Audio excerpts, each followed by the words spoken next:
Are you stressed out? Well, I'm not even asking that. Of course you're stressed out. We're all stressed out. But have you ever considered for a moment that you actually might be addicted to stress? On this episode, I sit down with an addiction specialist to uncover stress addiction and why we may be the culprits behind our own unhappiness.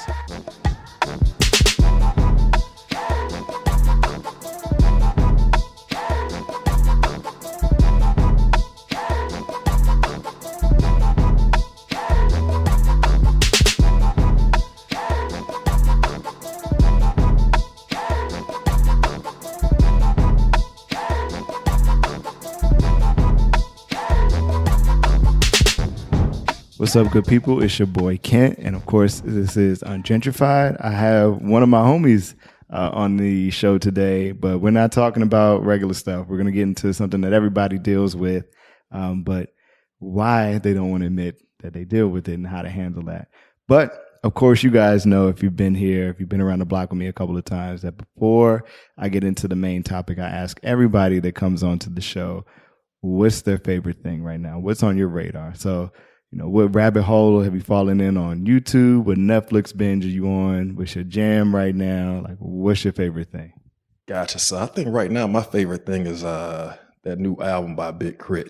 Can't remember the time. Yes. Crit is here, right? So got a real dope song called Addiction. You know, kind of talk about that a little bit today as well. And also my favorite jam on there right now, Blue Flame Ballet. Yeah. Yes.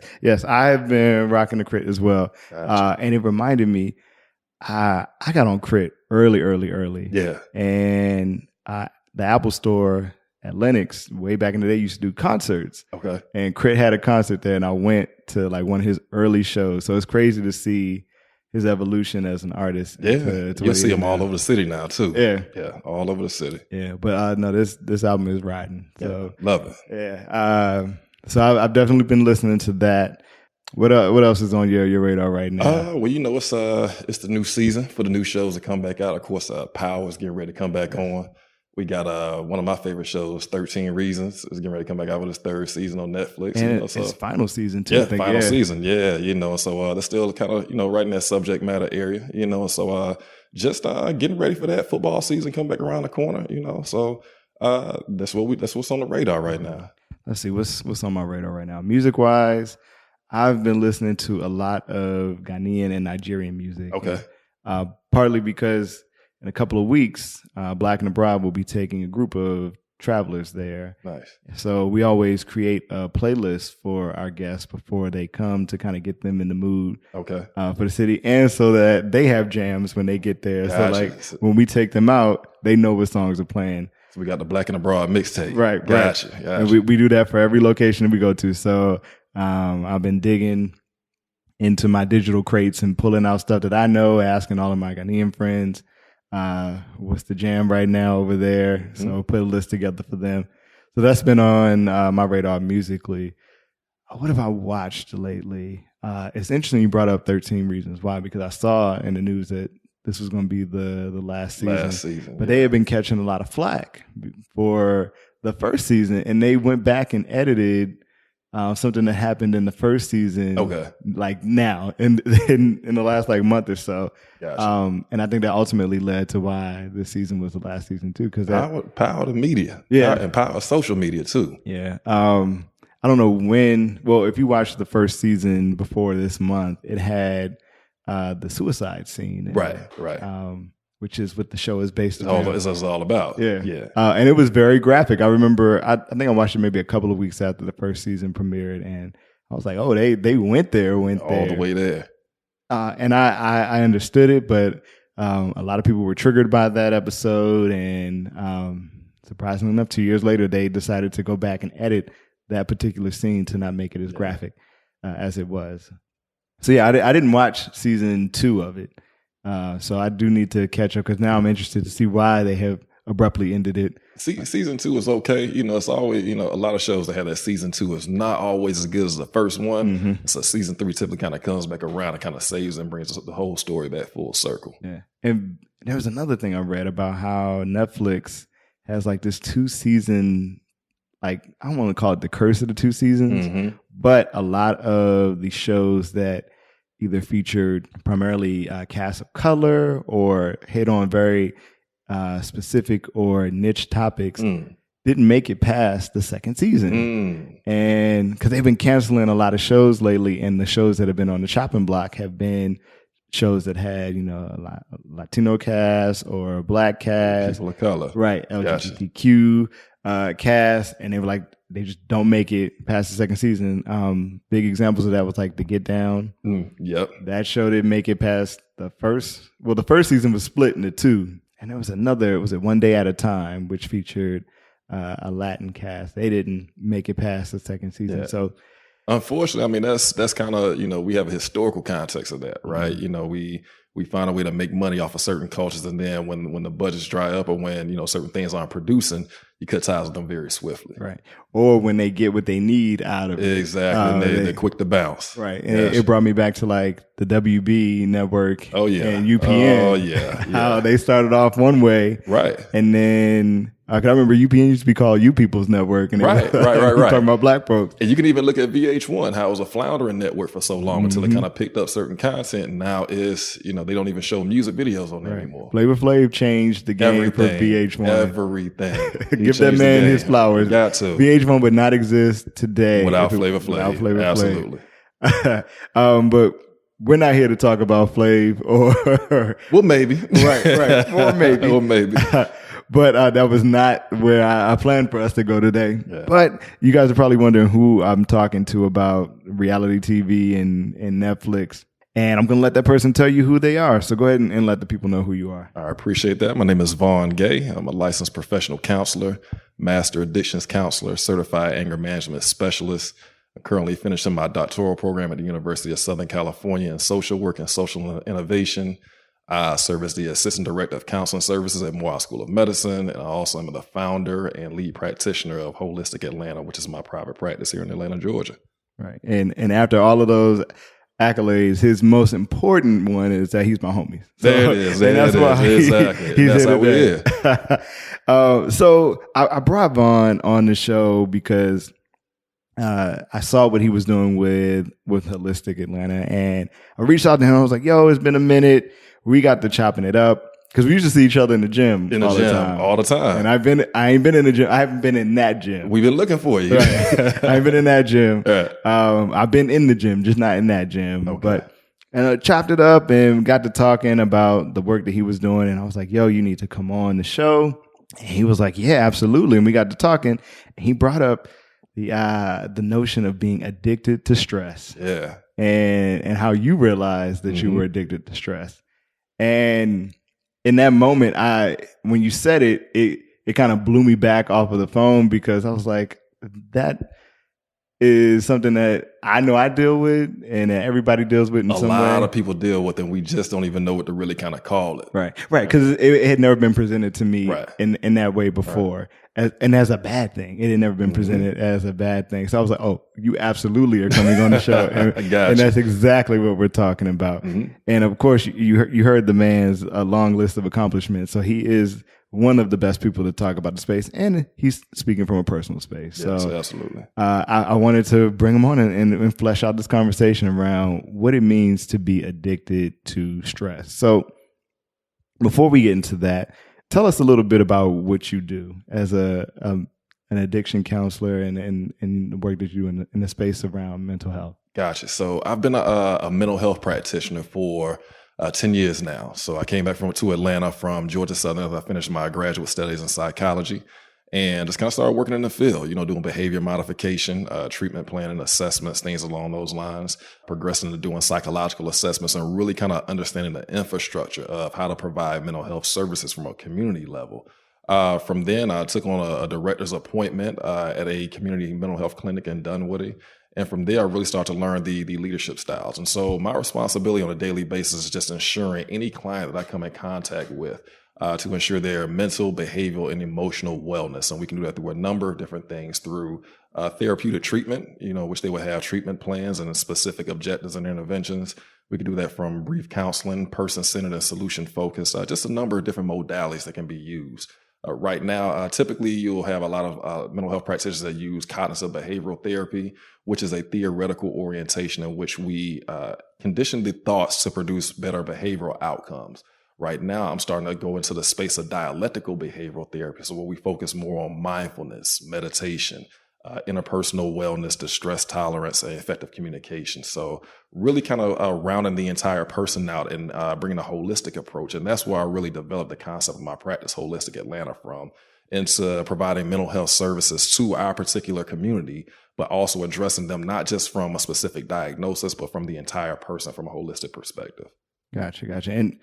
And I ask everybody this about the work that they do, because it's one thing to be like, hey, I want to be a mental health professional. I want to work in that space. But what was the moment for you when you started working in a space when you were like, you know what, this is exactly what I'm supposed to be doing? So it was early. So I mentioned that I finished my graduate studies in 2009, but I got my first introduction to mental health when I was an undergrad. So back in 2004, working in group homes out on the west side of Atlanta.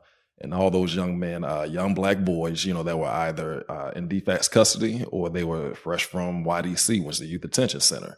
And so these boys were housed in transitional housing until they were released back into their homes within the community.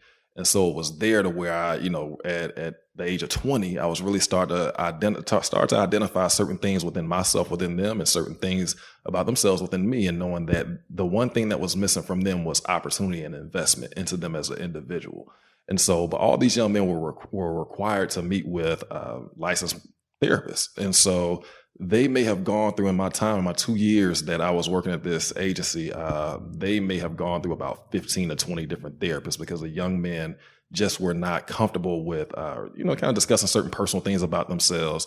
And the practitioners, unfortunately, just did not have the skill set to connect with these young men. However, on the daily, with me interacting with them, I knew so much about them that the therapists were never able to glean from them. It was from there I said, maybe I may have a future in this right here. So this was almost 15 years ago when I really kind of knew early on that this was my calling.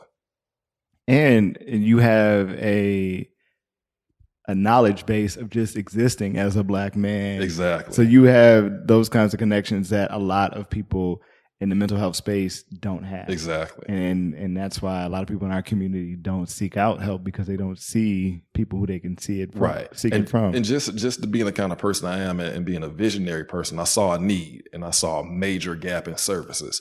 And so I said, if I go and get the education and the credentialing and the licensing, to be able to perform these services on the quality level that it's supposed to be provided on, then we may kind of be on to something. And mind you, this is at a point in time where mental health was completely pushed away from the entire healthcare community. Mm-hmm. The Black community was still not buying into, mental health services, going in and telling people your personal business. And, you often hear, I don't want anybody to label me as being crazy. All these different things that we were combating just within the social space. And so it's been a joy, here we are 10 years later to really, have a robust network of people that look just like me, that had that same spark in them years ago, to where now, here we are talking about mental health on a podcast, and how we're going to be able to generate some positive health outcomes for our community. It's been an amazing journey, man. Right. So I'm glad that you have laid that foundation for us as we move into today's topic, which is stress, right, and the idea of being addicted to stress. Ooh, man, let's talk about it. So, okay, let's lay some groundwork before we really dig into it. So, every year there's a report done around like the stress levels of Americans. Okay, right, and they do it every year and compare it to years past. And I was looking at the most recent report from 2018. And of course, chronic stress is something that a lot of us deal with, specifically in the age group of like 25 to 40. Okay. This is just something that is just a constant for us. And that's not like regular stress, like, I don't know what I'm eating for lunch. Right. You're just having a little bit of a stressful day, right? We're talking about chronic, continuous fatigue and stress. Yes. Yeah. And I'm pulling these data points from the 2018 research. So in the U.S., about 55% of adults say that they have experienced stress during a lot of the day prior, compared to just 35% of the world. So 35% of the world said they've had stress in the last day or so. Right. 55% of Americans have said that. that would put us on par with Greece. And of course, they're in a high stress moment because of their financial issues. Right. But our constant level of stress is on par with Greece, who's going through economic downturn, what have you. About 45% of the Americans surveyed said that they had felt a lot of worry the day before, compared with the global average of 39%. Meanwhile, the share of Americans reported feeling a lot of anger the day before being interviewed was the same as the global average. So we're not necessarily angry, but we're stressed. So we're feeling it. We're just not expressing it yet. Right. We're not expressing it yet. Right. For those under 50, earning a low income and having a dim view of the president's job performance were correlated with how they felt. So that would, of course, be the reason why our numbers have increased over the last year. But that's like the current state of America right now. Okay. That doesn't even take into consideration our community specifically. Right. The survey didn't dial out to specific demographics. It just did a overview of everyone, but we know personally and can count on, both hands and toes how many times we felt stressed by those things that I mentioned, either earning a low income, because we know just based off of research and data that our communities are paid less on the dollar. Right. Even when we're the most educated, shout out to Black women being the most educated, but yet holding us down. Right. But yet one of the underpaid, the most underpaid. So that, and then just the constant barrage of foolishness that comes from the White House on a day to day, specifically in direction to our community in some way, shape, or form. I'm betting that it impacts us a little bit more than what these numbers imply. But there's a little bit more to that. So that's the stress that we're dealing with every day. Okay. But what about the stresses that we intentionally put on ourselves, thinking that it's not stress, right? So in your words, what does it mean to be addicted to stress? All right. So before we even jump into that, let's kind of define exactly what stress is on a very, common level. Okay. All right. Very understandable level. So stress essentially means that the pressures that you have from you engaging in your daily life activities weighs more than the internal resources that you have to cope and deal with them. Give you a prime example. If you sit in 3 hours of traffic every single day and you do not have the internal resources to be able to stay calm and maintain your composure, you're going to experience a heightened level of stress. Right. All right. If you have children, if you have 2 children at home and you're a single parent, you're going to feel a little bit more stressed than maybe a family that has 2 children at home or even 1 child at home with 2 parents. And so all we're talking about is just a balance within your life. And do you have enough internal coping skills and coping resources to deal with the pressures of your day? That's what stress is. Now, stress manifests itself in a number of different ways. All right. Some people get very ill with stress, right? Some people get headaches, you may get stomach aches, etc. Back pains, cramps in the back, muscles get very tight, things like that, right? Tightness in the chest, accelerated heart rate, sweating of the palms, etc. Some people see shifts in their moods. They may get more agitated and irritated. That'd be me, right? You may get a little bit more short-tempered, and your responses may be a lot more short. That would be me, right? Some people also have a little bit of memory loss. And so this is how stress manifests itself. So stress is an imbalance in your ability to deal with the pressures of the outside world. And it manifests itself in a number of different ways, physically and emotionally onto other people. All right. So what happens is that when you continuously allow yourself to be in certain situations, that conditions you to accept that as being a new normal. All right. And so when you allow yourself, or when you're forced to be in stressful situations or pressure-packed situations nonstop on a daily, you slowly condition for stressful and pressure-packed situations to become your new normal. So much so that there are certain individuals that are adrenaline junkies, or those that are driven by minor successes, right? And so in order to do that, and with our whole culture, we even had, I remember there was maybe a few years ago, a saying, sleep is for suckers, sleep is for the weak, right? Sleep is a natural process that your body has to go through so that you can actually go forward and continue to move. And so what all that means is that there is possible that there are certain personalities and certain individuals that get a rush off of actually always being in pressure-packed and stressful situations to where the dedication to the grind is a lot more important to them than their actual well-being. Addiction to stress. Right. And it's like, how effective can you be if you are constantly in a state where you don't have the perfect, environment to make something happen? Right. So some people do have it all depends on the personality of the person, right? And their approach to life. So some individuals actually may benefit from this initially, but there's always a crash and burn because people don't necessarily know their capacity when they're constantly on the go. And typically the individuals within our lives are the ones that are outside can observe when we're, just moving and moving and moving and moving and moving. Yeah, I grew up watching my mother, having that same type of personality to where she was always on the go.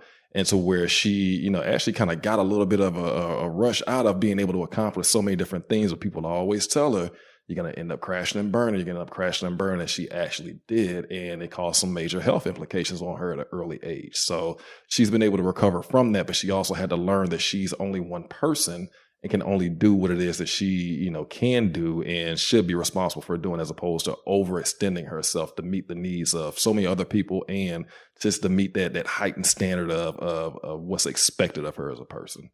And you brought up the idea that, the body will adjust, or the body and the mind will adjust to those situations and make it your new normal. Yes. And there's studies that show that your brain will actually trick itself into thinking that the stress is pleasure. Right. So I think is it cortisol? It's the neurotransmitters that are secreted. So whenever I talk to people about mental health, I always say, what's the science behind this? Mm-hmm. What is actually mental health is such an existential science to where you're talking more in terms of concepts and theories as opposed to actual tangible things that you can touch. But there's something kind of going on in our bodies and in our brains, right? And so, as you said, that neurotransmitter is secreted whenever we engage in something that brings us pleasure, right? It's just that reward cycle. So whether it's sex, whether it's eating something that has a lot of sugar or fat in it, whether it's riding on a roller coaster, whether it's having that first drink, really kind of hitting your system and now you're feeling good,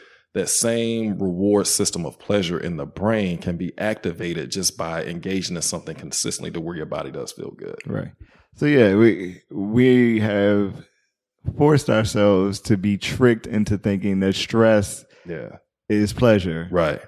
Which is dopamine is the pleasure. Dopamine is what it is. Absolutely. Right. So being stressed out so much that even a little break from it, like that little reward, now feels like a high. It feels like pleasure. We have fake pleasure going on. It's fake news. Popping off in our brain. Yeah.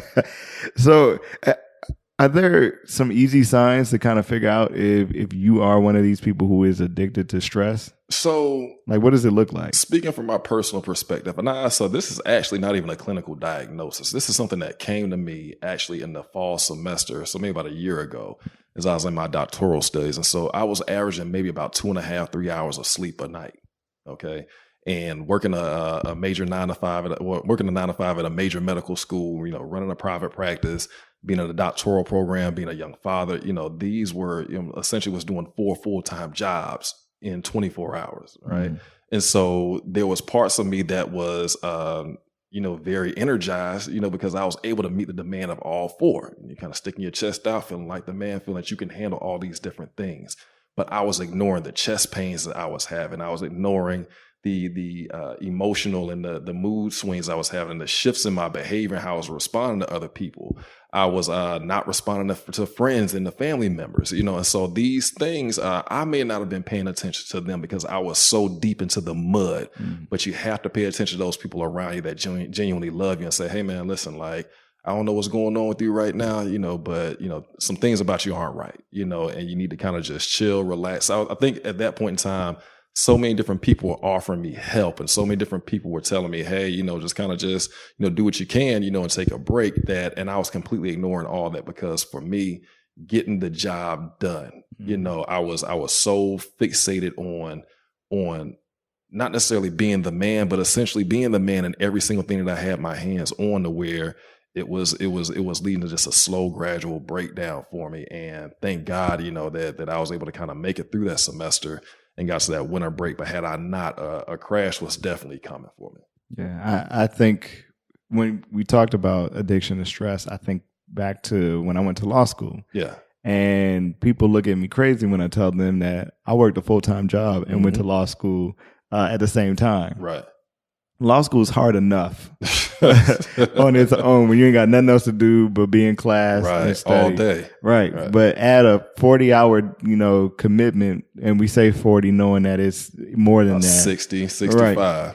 On top of that, and still trying to get all those things done, I look back and I was like, man, what the hell were you thinking? But then I was surrounded by a bunch of enablers who were all in class with me doing the same thing. Yeah. And I'm like, oh, well, she doing it and she got kids. So she working a full-time job. She going to school. So I should be able to do it too. Right. I should be able to handle it and make it happen. And the things that happened to my body, like my eyes started going bad. Yeah. I was thinking about it yesterday. I was like, man, I haven't worn my glasses in a while because I'm not stressed out. You're not stressed out anymore. Right. But then I was like, I feel like I'm literally going blind. Okay.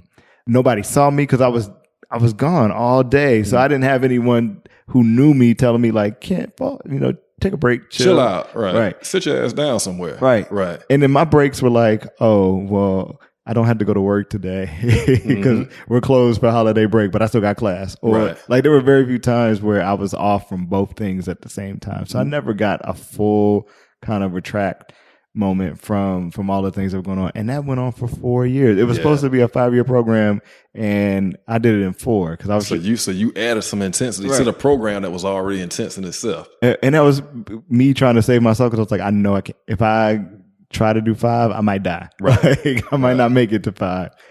So that was me trying to get up out of it, but was slowly worrying myself at the same time. I'm like, I knew from there, I never went into law school wanting to work at like a big law firm or anything because I knew that was going to be something that would lead to early death for me. Yeah. But it kind of solidified that going through law school and working full time, I was like, I couldn't possibly do this.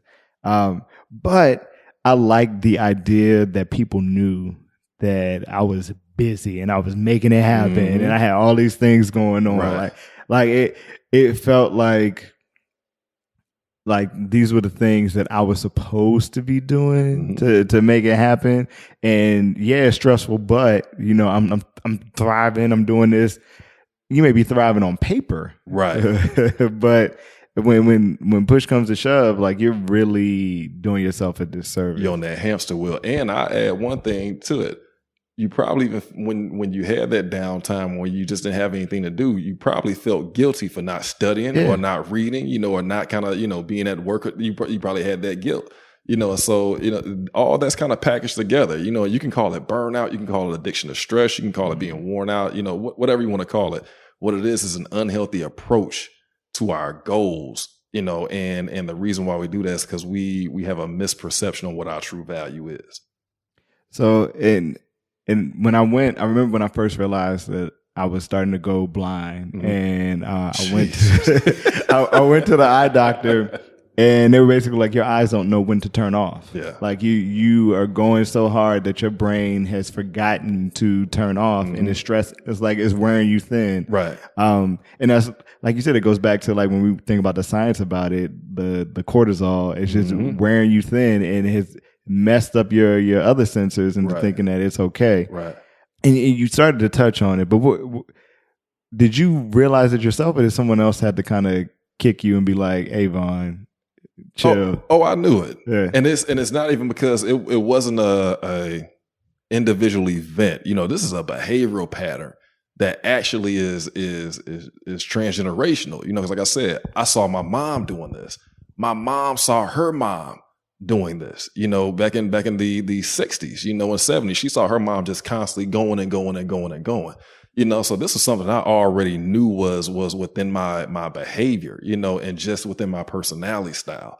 And so it was more or less, I knew that I could not put myself in a position where I started having physical health implications. Because when I was on a daily basis, it felt like I had a cinder block on my shoulders, pushing my shoulders and kind of weighing me down. So my back was always sore and tired. My neck, my shoulder, and your body is saying that it is breaking down day by day and you're still not paying attention. It's no difference than driving a car with no oil in the engine, no antifreeze in the radiator, and you're just pushing to go as fast as it can. Eventually that car is going to break down. You're going to blow the head gaskets on the engine. You're not even going to have a car anymore, and so for me, it wasn't that, there wasn't an aha moment.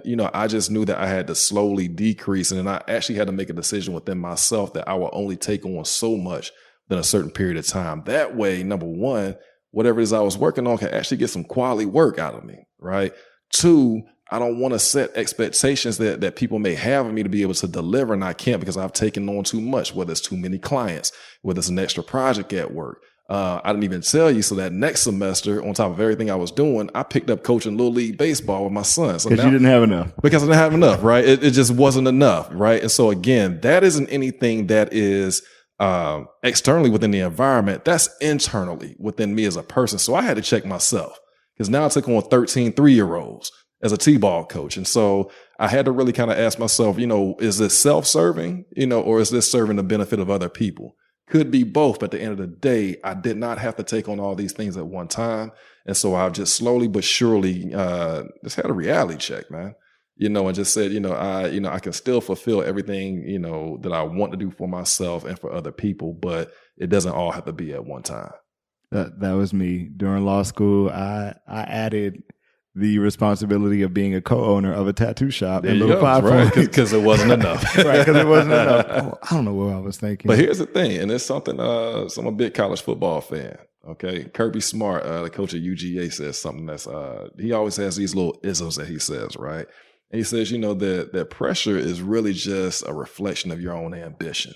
So if you're an ambitious person, they say to whom much is given, much is required. We don't even think about the pressure of performing within those roles or even going after what we say we want in life. That's part of that required too, but pressure can also be a privilege depending on how you use and how you manipulate that, but we have to understand and keep it in perspective and frame it the right way so that we're just not taking on unnecessary things. So in your case, who was to blame? Because it's easy to blame everything else that's going on in the world. Mm-hmm.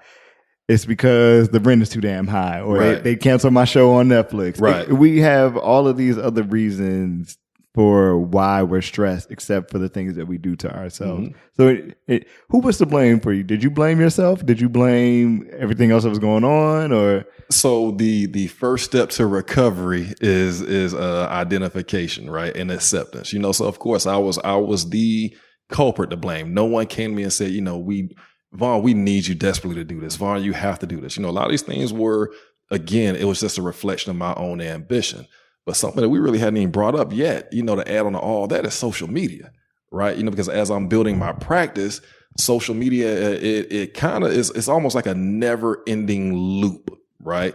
And, there's never enough. You can post, but someone's posting more. You can kind of be in one space working with a particular subset of clients.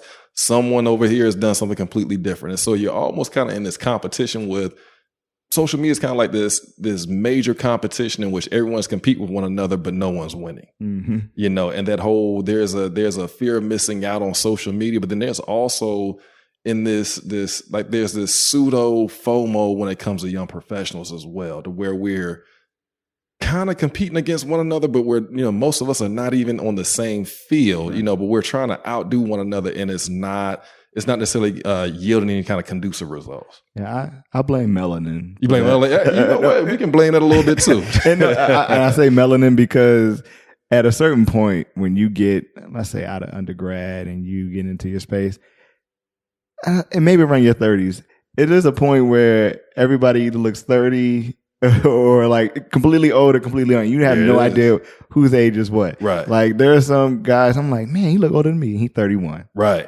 Or, I'm looking at folks, I'm like, man, they look good for 50. Mm-hmm. And we all look the same age. Exactly. And we're, in that kind of blurred space, we're all comparing each other's successes to that. Mm-hmm. I'm comparing my successes to someone who got 12 more years on this world, right. With me.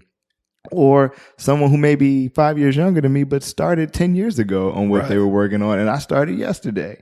So it's like, it's this big blur of of age, and like I said, I blame that on our ability to look good for a little bit longer. Well, since we in that space, then I will blame a little bit of New Atlanta as well, because here come all you young, educated, good looking, talented, ambitious folks coming down to the city, and it's a different environment. Growing up as a kid, I used to always say Atlanta was the biggest country town in the world, right? To where you had a little bit of city living, but you just had that good old Southern living, and everyone just kind of just kept their own pockets of town or what have you. And now, where Atlanta is so on the map to where, you have just a mixing bowl of success here. And so while that can be challenging and encouraging, right, it also can lead to some feelings of inadequacy, and maybe not even necessarily living up to the standard. In the medical school, our students they always call it that imposter syndrome. Like, yeah, I'm here and I know I got accepted in the medical school and y'all said that I'm smart, but I just don't feel like I'm going to be a good doctor. Yeah. That was, look, day one of law school, walking in, it was like, oh, wait a minute, you a doctor? Exactly. And you in law school? You an astrophysicist? Uh-huh. What am I here for? Right. But I shook it off real quick. I was like, well, damn, we all in the same room. Right. Because I tell people, it don't matter if you took a Spirit flight or a private jet. If you walk into the same room, everybody's in the same space. In the same room. Right. So it don't matter how you got there. Mm-hmm. The fact that you were there. You're there. Right. Is all of the qualifying you need. And that and us defining what good enough is for us is so important, because that's how you really kind of break the cycle, of being addicted to stress, because that addiction is just really a reflection of us feeling inadequate. And I have to do more, have to do more, have to do more. The thing is, who are you proving it to? Society has already given us enough signs, enough examples that, we are enough and what you are doing is good enough. When I really kind of sit back and look at my whole career, I've built a career on helping other people, so I like to think that my ticket to heaven is already stamped, And so we really just have to be able to define what is good enough, what our standard of success is, and it shouldn't be defined by anybody but ourselves, because we have to live this life. Right. And before we started recording, we were talking about, what mental health looks like in 2019 versus like 10 years ago. Right. And the conversations that are being had that weren't had before, and how people are much more open to having conversations or being vulnerable about certain conversations. But when social media comes into play, man, all that just goes out the window. It feels like, everybody is a very plastic version of themselves, which is fine.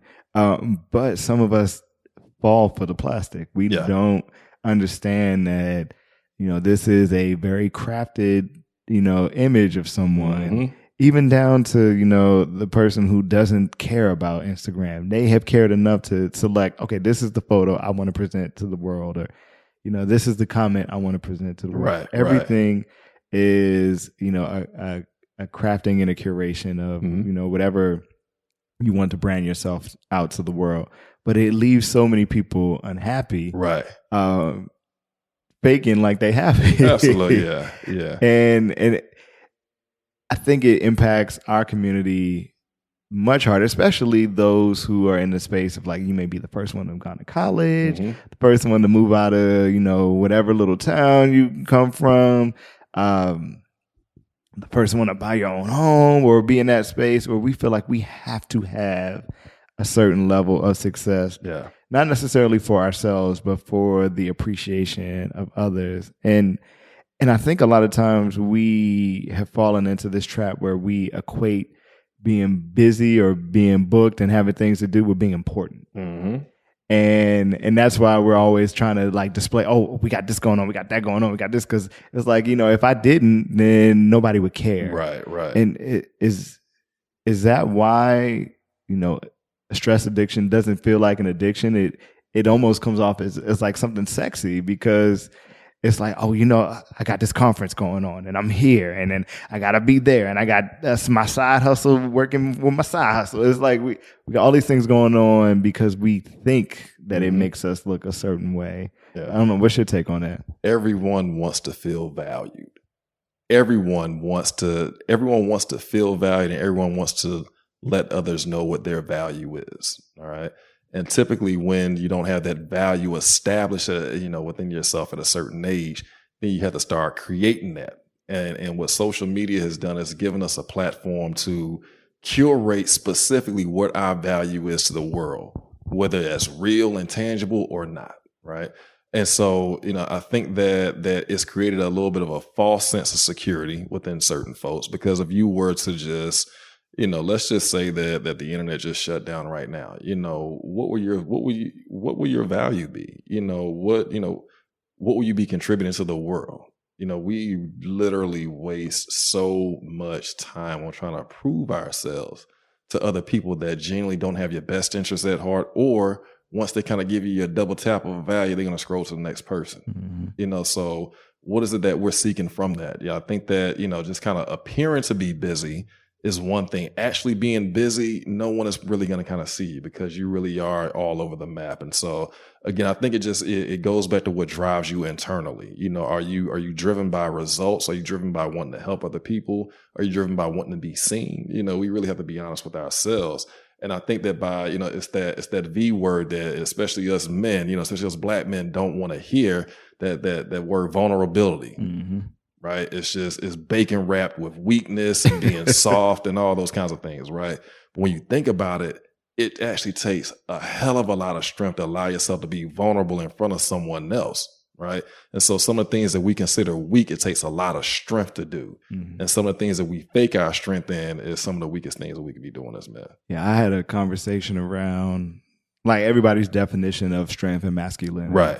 And I put out the idea that, masculinity is not caring about what the other man thinks about what you're absolutely. doing. Absolutely. A lot of our rules around masculinity and vulnerability are, well, you can't do that because that's not, manly enough. Or, another man should be worried about what another man is doing. But you're telling me you're worried about me being worried about somebody else. Right. Mind your business. Right. Exactly. And it was passed down to us. We weren't born just to start defining masculinity. It comes out of that whole machoism, and chauvinism or certain elements of it kind of come out of that, that was around in our society earlier on. But, we're just in the age of freedom of expression, and we're redefining what this means for us. We're redefining manhood. We're redefining masculinity. A lot of us were born that generation, that fatherless generation, and so as we've had to teach ourselves what manhood looks like, what it feels like, what it sounds like, how do you exchange that masculinity and interchange it with femininity, right?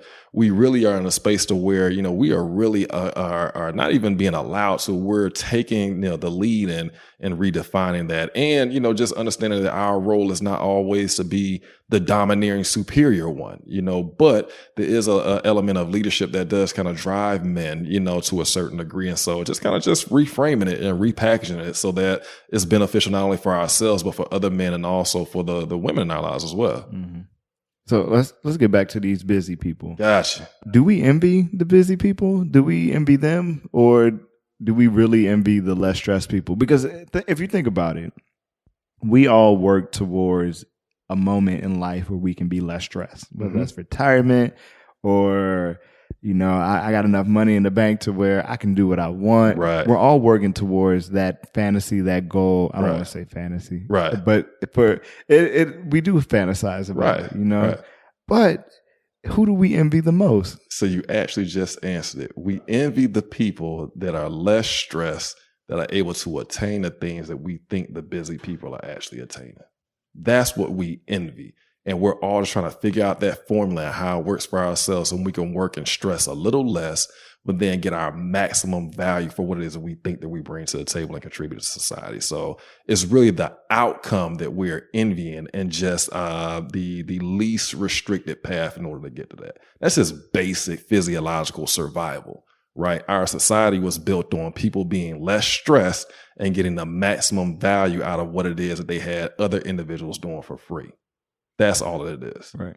But it messes us up because we feel like we have to be stressed at some point. This is, it's the normal. And this is what gets us to the other side. Right. Like this is what gets us to that freedom. And it doesn't have to be that way. Right. Now some stress is good, because growth does come from allowing yourself to be a little uncomfortable, right?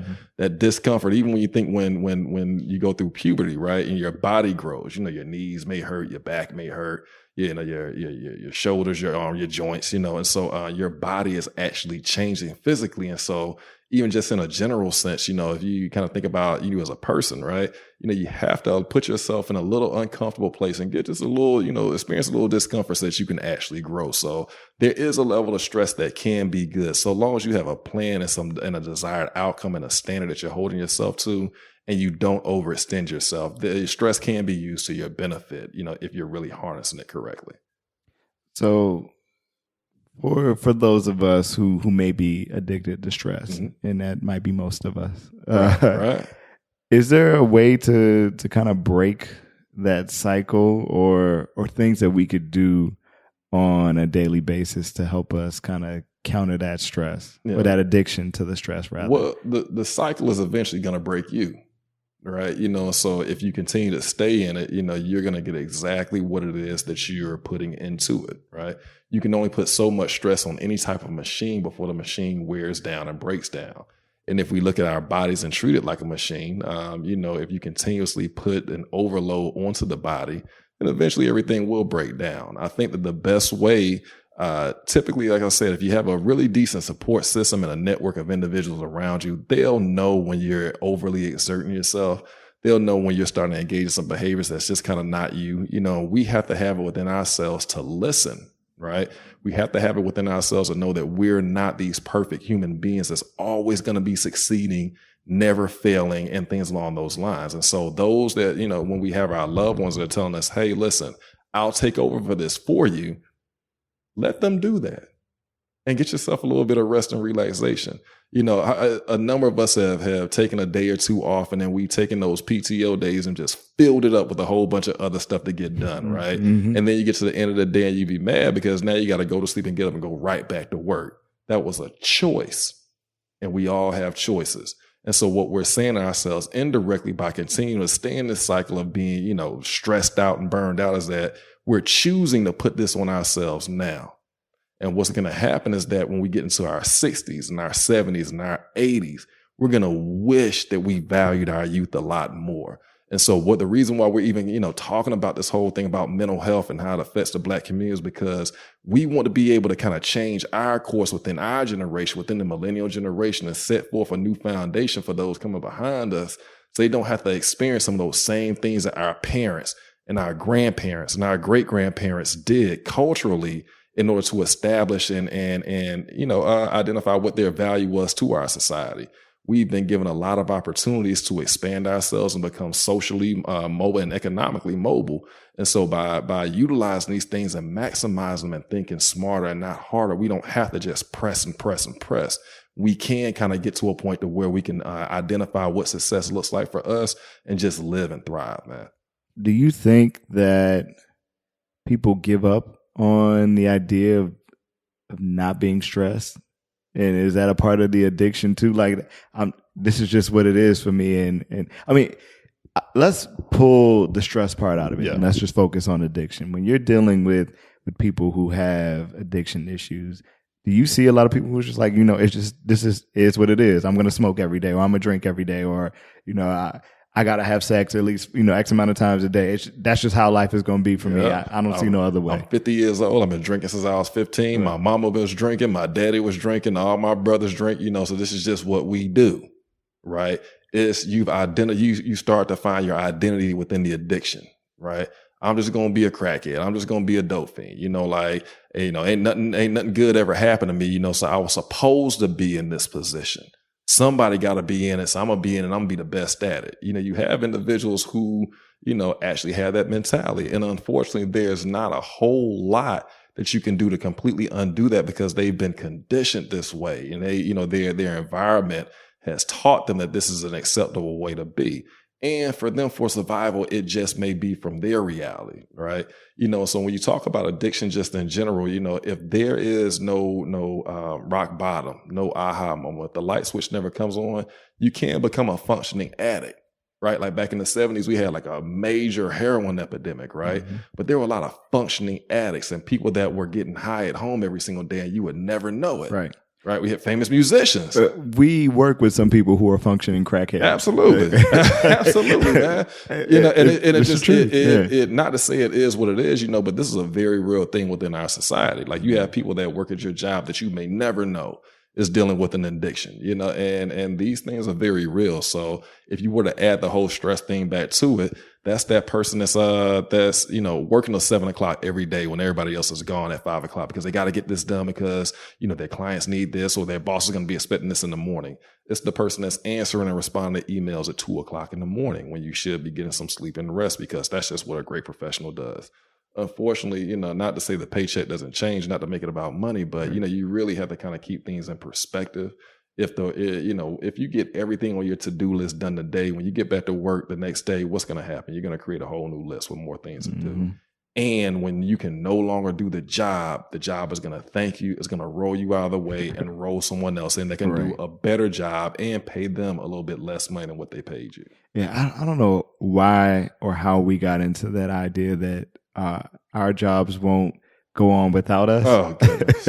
and you see it more now where people are like, look, if you died on Monday, your job would be up on the site Tuesday. Right. And the thing is, it had to be in order for you to get the job in the first place. Somebody had to leave. Somebody had to move on. And it's like things are going to happen with or without you. And I think I was lucky enough to realize that early along my like career out of school is that, you know, things are going to go on without me. I'm going to take my days and I'm going to leave. Right. I give credit to my first job out of undergrad was for Baltimore City Schools. I was a teacher, and the teachers had a union. So they were very much about like, you can do this, you can do that. You ain't got to explain this. You ain't got to do that. So that mindset stuck with me no matter what job I was in. Don't ask me why I'm not coming into work. Right. I'm not coming. Right. Because that's just what the rules and regulations are. And the thing about it is that, you know, life isn't necessarily fair. So some people never are taught that skill set or that way of thinking or that ideology, you know, but you were able to take that and apply that to your whole approach to working for someone else. And so if you have a contract with me to work a certain number of hours each week at a certain pay, that's our contract. If I get these PTO days, I'm sick because I said I'm sick, and I'm staying at home because I'm in the bed and I'm sick. Right. And it is what it is. I used to write stupid stuff in that line when they were like, the reason it's going to rain tomorrow.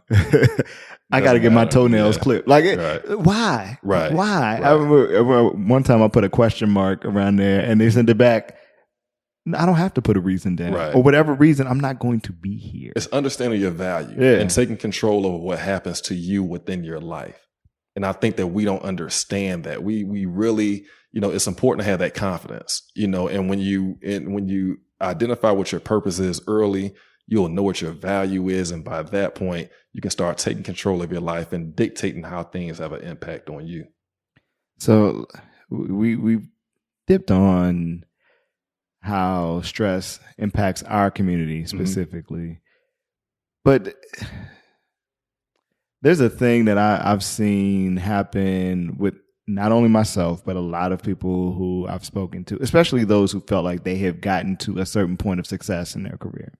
They're starting to feel comfortable. The stress is starting to lift up, and they have now replaced it with a new stress. And I feel like it's justified, and this could be me just trying to make a ways and understand it for why I feel this way.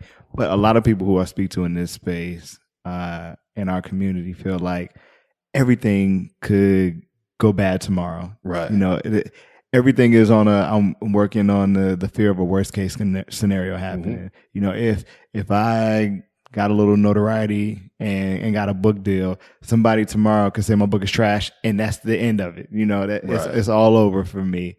And that becomes a new stress that we've created for ourselves. That, you know, when things are going great, we have this lingering fear that it could all, you know, go to hell within 24 hours. And so I started digging around that and found that there's a word or there's a term for it, and it's generalized anxiety disorder. Okay, yeah. Which is like GAD. I was like, of course you know. Right. But yeah, like the idea. One of our best friends right there, GAD. Yeah. So why do you feel like, or do you feel like, let me ask that, do you feel like that is something that we in the Black community deal with, like the idea that everything when things are going good, there's still that underlying fear that it could all end tomorrow. Hell yeah, because we culturally, we're used to not having things, right? And so that creates a sense of insecurity. And so as you were giving that whole description, I was like, oh, that's anxiety through and through, right? Mm-hmm. Just the fear of potentially something happening, the fear of someone coming behind us and writing a book that's even doper than ours, right? The fear of, if I put this on social media and someone else is going to take my idea. It's that, fear. We talked about fear in a number of different ways, throughout this whole conversation. And so, when you're used to not having, or when you fought so long to get what it is that you have, you protect it at all costs. Right. Even even with my practice, we're sitting in here right now. Right. But this is the idea spark actually back in 2012, and I started I first got my LLC in 2015, so this has just been a labor of love, so I'm going to hold on to this with the field clutch of circumstance, right?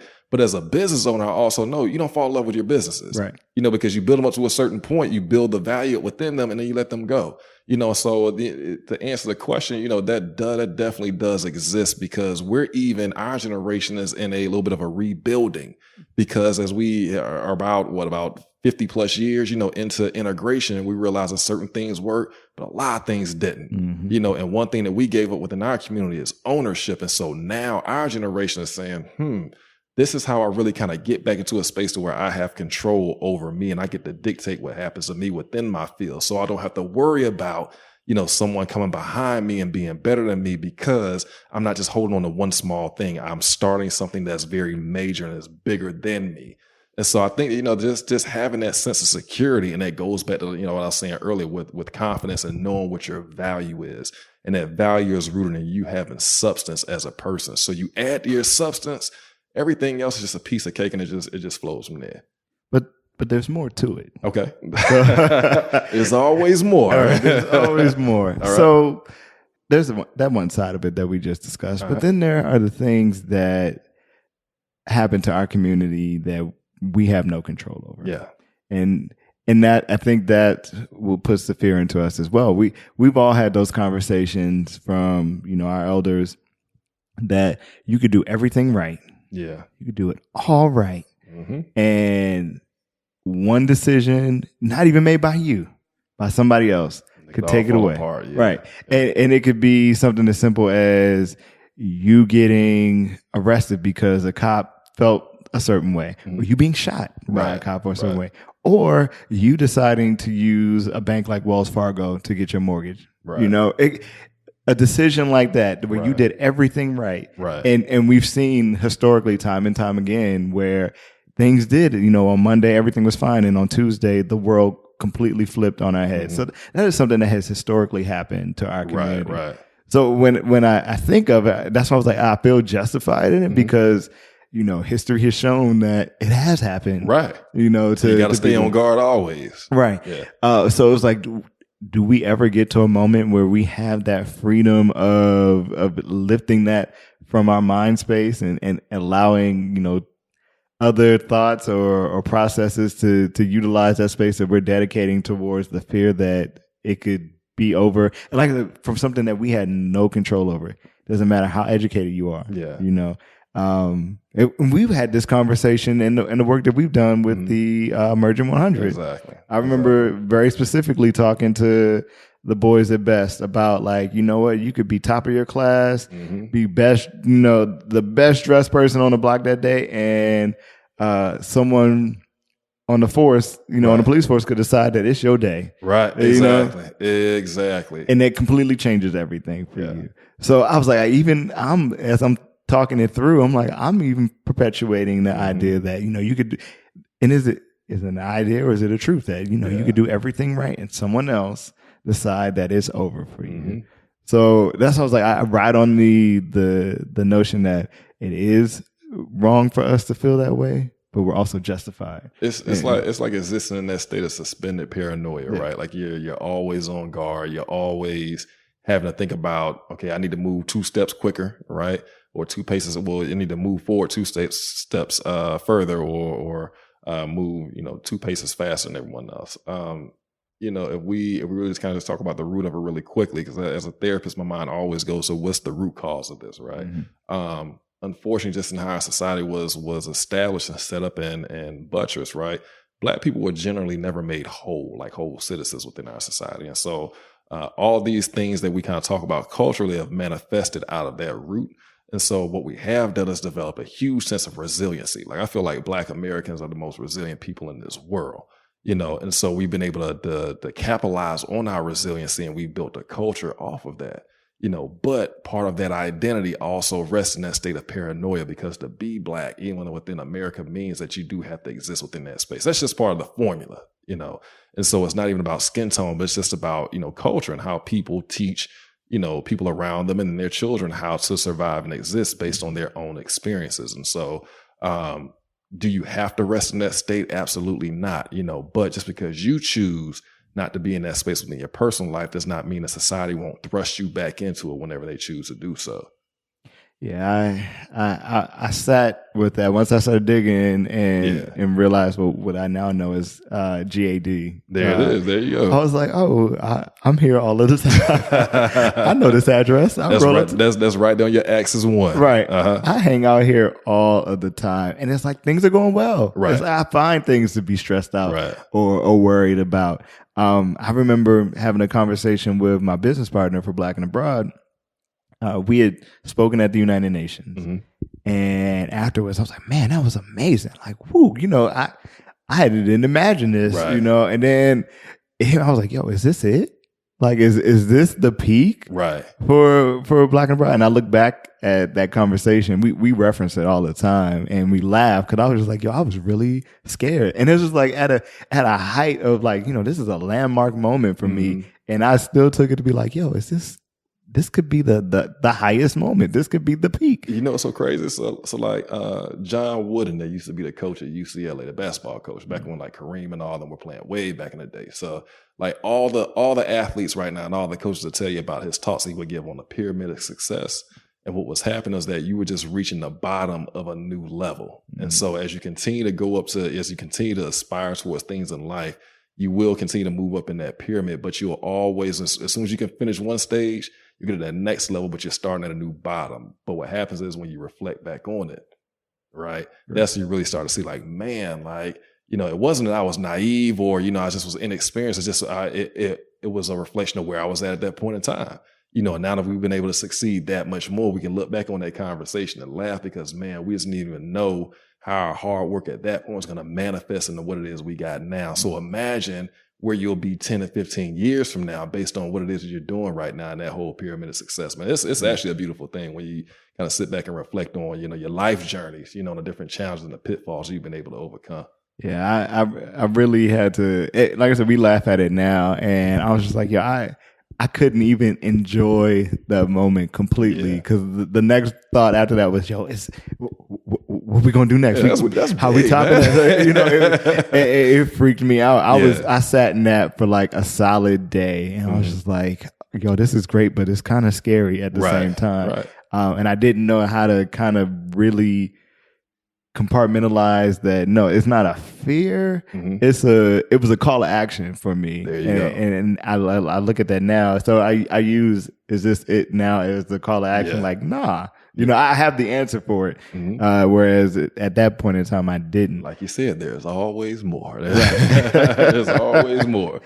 Yeah. But, when we dig deeper into the idea of GAD and how it specifically impacts our community, I started digging a little bit more. Man, I love a man that loves the research. It's the lawyer in me. It still pops up. Little discovery phase, right? Right. So I learned a new term in this research, and it's called cherophobia. Okay. And it's the fear of being happy.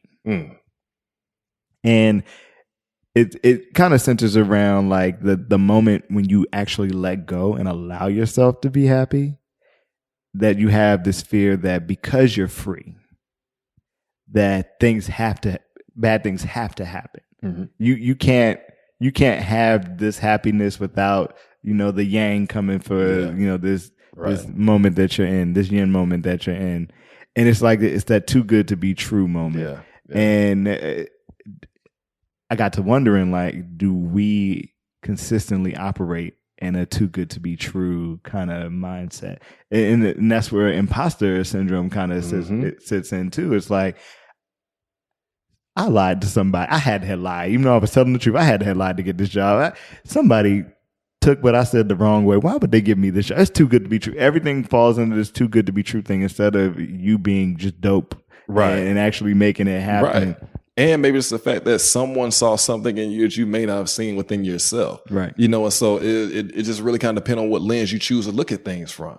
You know, there's some people that are very optimistic. You know, you have some people that are very pessimistic, right? You have some people that have a lot of hope. You have some people that can't see hope if it smacked them right in the face. And so, but a lot of it is really kind of rooted in our experiences within life. And it could even go all the way back to childhood, you know? And so there's so many different things to where you've already kind of thought about, processed, stuffed away, but it may rear its ugly head, 20 years later during a very intense moment where it really matters, your money's on the line, et cetera, right? But you have to understand that we're all people of learned behavior. Like, we're all creatures of learned behavior. Mm-hmm. So there are going to be some things that happen to you in your life. It's going to cause you to be a little bit more cautious, right? If you get into a car accident, the last thing you want to do is get right back behind the wheel and keep rolling, right. And if you do, you're going to be very cautious, so you're going to maybe go through intersections a lot slower. You're going to double check that seatbelt, make sure everything is on there, et cetera, right? If you get into a bad relationship, the last thing you want to do is to get into another relationship with someone that reminds you exactly like the person you just got out of that old toxic relationship with. And so there is a little bit of, kind of expecting the worst, but hoping for the best within some people. Some people actually expect the best, but prepare and allow themselves to, be receptive of some negative things kind of happening. Mm-hmm. I think that by really kind of flipping, that your perspective, or changing out that lens of expecting the worst, or I'm just going to prepare for the worst, and then something good happens, and that's just a bonus. Kind of a life is that to live, right? Like, you're literally saying that you expect to have a shitty life, and for crappy things to kind of happen to you. And again, that's a little bit of a choice. Now, I don't say that, in a naive sense, to where I do recognize that some people do go through a lot of things, mm-hmm. To where we can't even fathom, what they have to experience on the daily, right? But my colleague always tells me that within the midst of mass chaos, you try to find that small sliver of hope, and you focus on that, and you stretch that small sliver out. You try to find a way to fit yourself into that, because that's what's going to give you that's really the coping resource that you need to be able to deal with all the chaos around you, right? No one was just sent here to the world to just, to live a despondent, life to where you're just completely removed from society. Everyone has a purpose. Everyone has value. But you cannot seek your value through other people. You have to know what that is before you actually immerse yourself out here into the world. And so, unfortunately, we do have a lot of people that go through life and they never genuinely experience that. And so there's a fear of being happy because they don't know what to do with it. Right. How do you, what do you do with this? It's kind of aligned with the fear of success, right? If you've never seen anyone within your family dynamic be successful that looks like you and have shown you what you're supposed to do when you're successful, when you get it, what the hell? I mean, what do you do with this? Right. And so I would much rather kind of just stay in this on the grind, and being resilient if bad things happen. Always in that bounce back mode. Mm-hmm. But what about thriving? What about thriving? Why not just place yourself in that space, and have the expectation that good things can and should happen to you. And if they don't, then you got the resources to be able to kind of deal with the bad things that kind of come in life. But you should have an expectation that God sent you here to genuinely thrive as a spirit and as a person. Yeah. It takes me back to, I don't know if you've ever seen those clips of like Kanye where he'll realize that he's having fun and then he'll immediately change like the smile on his face. Oh yeah. It took me back to that where it's like he couldn't even allow himself. I think he's partly playing, but I think it's that idea that you can't even allow yourself to live in the moment of happiness, that you have to, withdraw or pull back a little bit.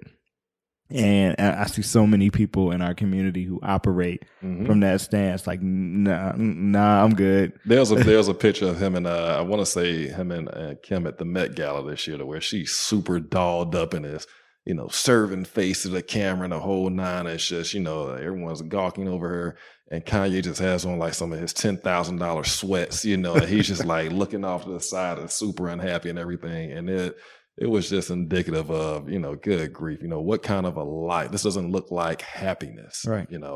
But again, you have to define what happiness and success and all those things are for you. So for him, if that works, Kanye live, but for me as a person, that won't necessarily fit with my lifestyle. All right.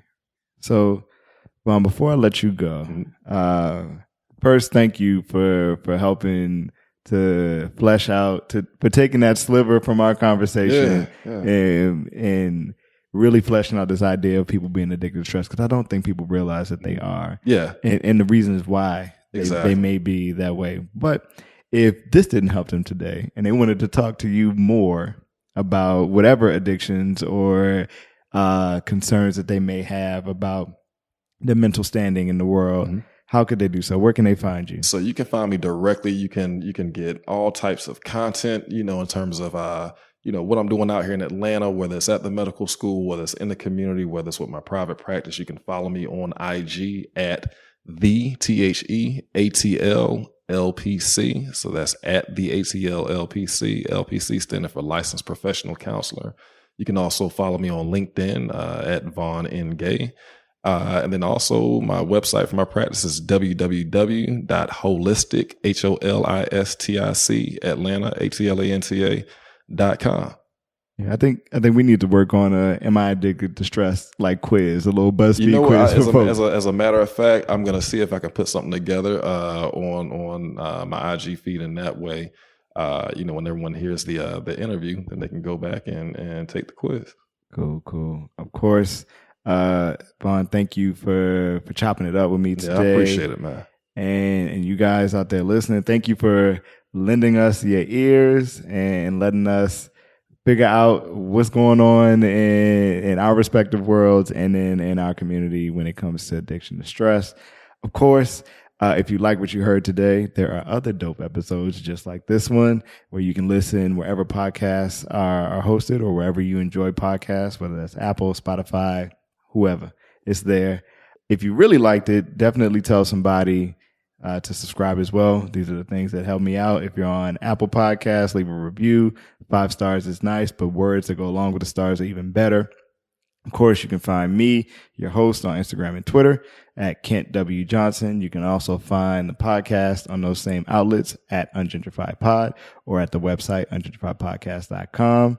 Vaughn, appreciate you. And it was good to talk to you. I ain't seen you in a minute. Exactly, man. It's that what happens is that when we out here on our grind, it's life can kind of get away from you quickly, but I think it's always important for us to maintain those healthy relationships and friendships, because that's what's really going to kind of get you through. There have been times I felt like a one-man army, just going hard within my field and trying to, yield some really good outcomes. But you got to step outside the frame and see the entire picture and recognize, man, you're doing good enough, So I appreciate you hitting me up, man, and sitting down, chopping it up with you. I think we're going to have a lot more great conversations. We can really take this message to our networks and our people, but also, take it to your families. Like my family, we're getting ready to get into therapy. I've been going to therapy myself, and I've finally convinced my folks to go to some therapy, not because there are major issues, but just because it's no different than going to a physician. You need a wellness checkup. You need to kind of just make sure everything is good to go. And it's always good to have a refreshing there, so Black folks, go to therapy, get your therapist in your life. Just like you got your favorite artist or, anything like that, you got to have your real good therapist, because that's how you know that you're really out here thriving. Appreciate that. Yes, I stand by that. There it is. Talk to somebody. Anybody. Anybody. All right, people. Until next time. Peace.